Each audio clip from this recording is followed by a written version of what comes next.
All right, we'll now discuss warnings and precautions associated with fluvoxamine. So, potential association with behavioral and emotional changes, including self-harm. Pediatrics. So, placebo-controlled clinical trial data. Recent analysis of placebo-controlled clinical trial safety databases of SSRIs and other newer antidepressants suggests that the use of these drugs in patients under the age of 18 may be associated with behavioral and emotional changes, including an increased risk of suicidal ideation and behavior over that of placebo. Adults and pediatrics. There are clinical trial and post-marketing reports with SSRIs and other newer antidepressants in both pediatrics and adults of severe agitation-type adverse events, coupled with self-harm or harm to others. The agitation-type events include akathisia, agitation, disinhibition, emotional lability, hostility, aggression, depersonalization. In some cases, the events occurred within several weeks of starting treatment. Rigorous clinical monitoring for suicidal ideation or other indicators of potential for suicidal behavior is advised in patients of all ages. This includes monitoring for agitation-type emotional and behavioral changes. Young adults, ages 18 to 24 years. The recent FDA meta-analysis of placebo-controlled clinical trials of antidepressant drugs in adults, patients ages 18 to 24, with psychiatric disorders showed an increased risk of suicidal behavior with antidepressants compared to placebo. So akathisia or psychomotor restlessness. The use of Luvox or fluvoxamine has been associated with the development of akathisia characterized by a subjectively unpleasant or distressing restlessness and need to move, often accompanied by the inability to sit or stand still. This is most likely to occur within the first few weeks of treatment. In patients who develop these symptoms, increasing the dose may be detrimental and is not recommended. What about discontinuation symptoms? So patients currently taking Luvox should not be discontinued abruptly due to the risk of discontinuation syndrome. At the time that the medical decision is made to discontinue an SSRI or other newer antidepressant drugs, a gradual reduction in the dose rather than an abrupt cessation is recommended. What about bone fracture risk? Epidemiological studies show an increased risk of bone fractures following exposure to some antidepressants, including SSRIs and serotonin or norepinephrine reuptake inhibitors, SNRIs. The risk appears to be greater at the initial stages of treatment, but significant increased risks were also observed at later stages of treatment.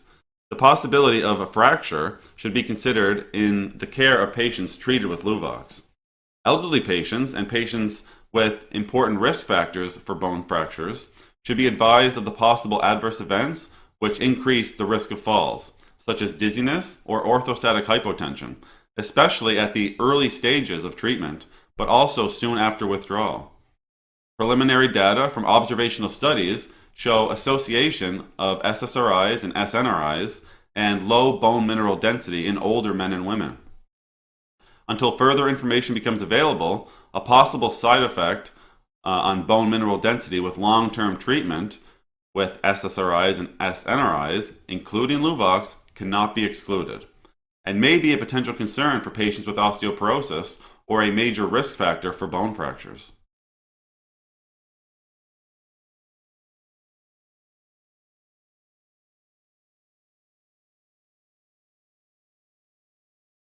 What about if you had cardiovascular issues? So if you had cardiovascular illness, Luvox has not been evaluated or used to any appreciable extent in patients with recent history of a heart attack or unstable heart disease.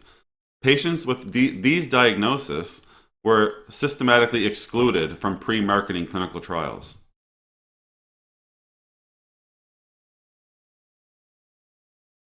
Now, dependence and tolerance. So discontinuation of treatment with Luvox. When discontinuing treatment, patients should be monitored for symptoms which may be associated with discontinuation. Example, dizziness, abnormal dreams, sensory disturbances, including paresthesia and electric shock sensations, sleep disturbances, including insomnia and intense dreams, agitation, irritability, anxiety, fatigue, confusion, emotional instability, headache, tremor, nausea, vomiting or diarrhea, sweating or palpitations, or other symptoms which may be of clinical significance. Generally, these events are mild to moderate and are self-limiting. However, in some patients, they may be severe and/or prolonged. They usually occur within the first few days of discontinuing treatment, but there have been very rare reports of some symptoms in patients who have inadvertently missed a dose.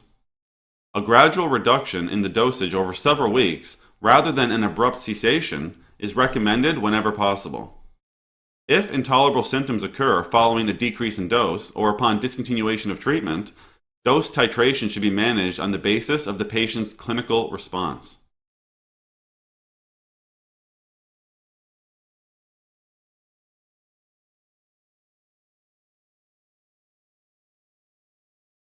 Endocrine and metabolism, so a disturbance of glycemic control. Glycemic control, so your blood sugar, may be disrupted, especially in the early stages of treatment. Reported events include hyperglycemia, hypoglycemia, so it would be high and low blood sugar, diabetes mellitus, and decreased glucose tolerance. These have been reported in both patients with and without pre-existing disturbance of glycemic control. Patients should therefore be monitored for signs and symptoms of glucose fluctuations. When Luvox is given to patients with a known history of diabetes mellitus, the dosage of anti-diabetic drug may need to be adjusted. What about abnormal bleeding issues? So SSRIs and serotonin, or so SNRIs, including Luvox, may increase the risk of bleeding events by causing abnormal platelet aggregation. Concomitant use of ASA, non-steroidal anti-inflammatory drugs, warfarin, and other anticoagulants may add to the risk. Case reports and epidemiological studies have demonstrated an association between the use of drugs that interfere with serotonin reuptake and the occurrence of gastrointestinal bleeding or gynecological hemorrhage. Bleeding events related to SSRIs and SNRIs use have ranged from epistaxis, pediatric, of life-threatening hemorrhage. So basically it goes from non-life-threatening to life-threatening. So there's a big range of bleeding that can occur. What about liver? So treatment with Luvox has been rarely associated with increase in hepatic enzymes, usually accompanied by symptoms. So Luvox administration should be discontinued in such cases. All right, so does Luvox cause seizures? So seizures are a potential risk with antidepressant drugs. Convulsions have been reported rarely during Luvox administration, but Luvox has not been systematically evaluated in patients with seizure disorder. Caution is recommended when the drug is administered to patients with a history of seizures. Luvox should be avoided in patients with unstable epilepsy, and patients with controlled epilepsy should be carefully monitored. Treatment with Luvox should be discontinued if seizures occur or if seizure frequency increases. Seizures have also been reported as a discontinuation symptom.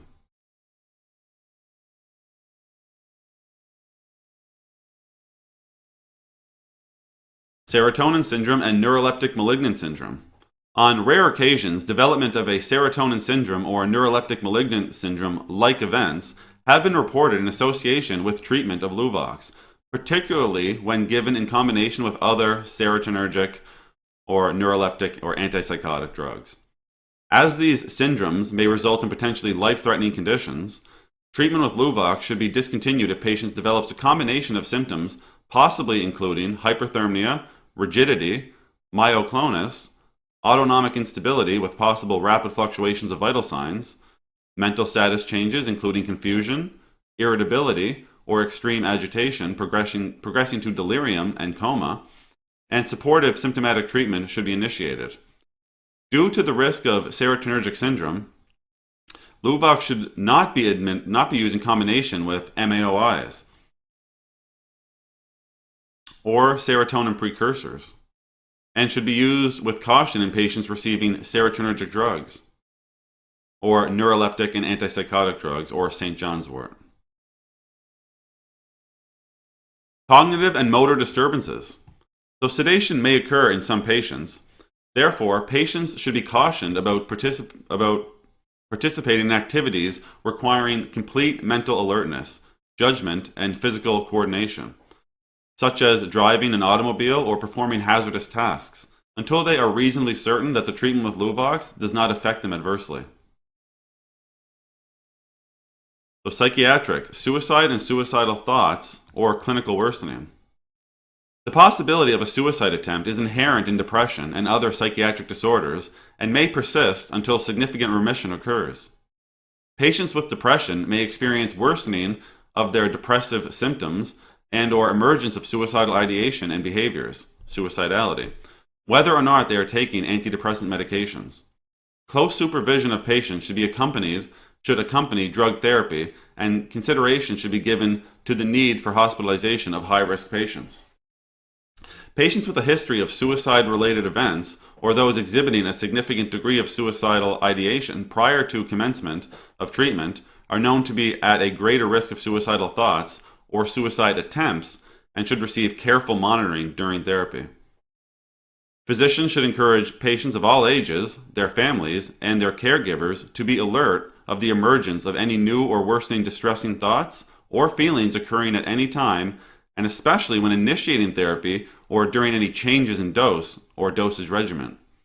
In order to minimize the risk of overdose, prescriptions for Luvox should be written for the smallest quantity of drug consistent with good patient management.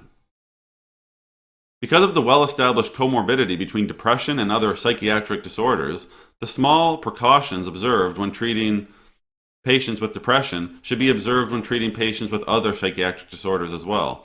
Example, obsessive-compulsive disorder. Mania and hypomania.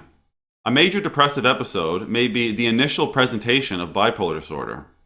Patients with bipolar disorder may be at an increased risk of experiencing manic episodes when treated with an antidepressant alone.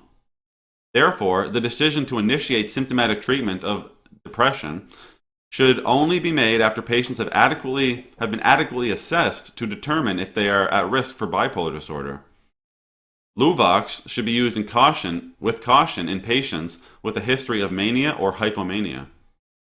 Luvox should be discontinued in any patient entering a manic phase. Now, speaking about your kidneys, so low sodium. As with other SSRIs, low sodium has been rarely reported and appeared to be reversible when Luvox was discontinued. That's pretty much the main point there.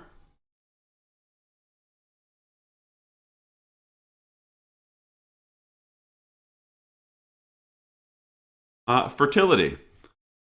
Reproductive toxicity studies in rats have shown fluvoxamine impairs male and female fertility. Animal data have shown that Luvox may affect sperm quality. Human case reports with some SSRIs have shown that an effect on sperm quality is reversible. Impact on human fertility has not been observed so far. Luvox should not be used in patients attempting to conceive unless the clinical condition of the patient requires treatment with Luvox.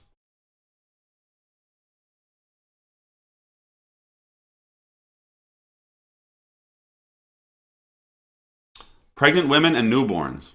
Safe use of Luvox during pregnancy has not been established. Therefore, Luvox should not be used during pregnancy or in women intending on becoming pregnant unless, in the opinion of the treating physician, the expected benefits of the patient outweigh the possible hazards to the fetus. Patients should be advised to notify their physician if they become pregnant or intend to become pregnant. If Luvox is used until or shortly after birth, discontinuation symptoms in the newborn should be considered. Nursing women. Safe use of Luvox during lactation has not been established. Like other antidepressants, fluvoxamine is excreted via human milk in small quantities. Luvox should not be administered to nursing mothers unless, in the opinion of the treating physician, the expected benefits outweigh the risk.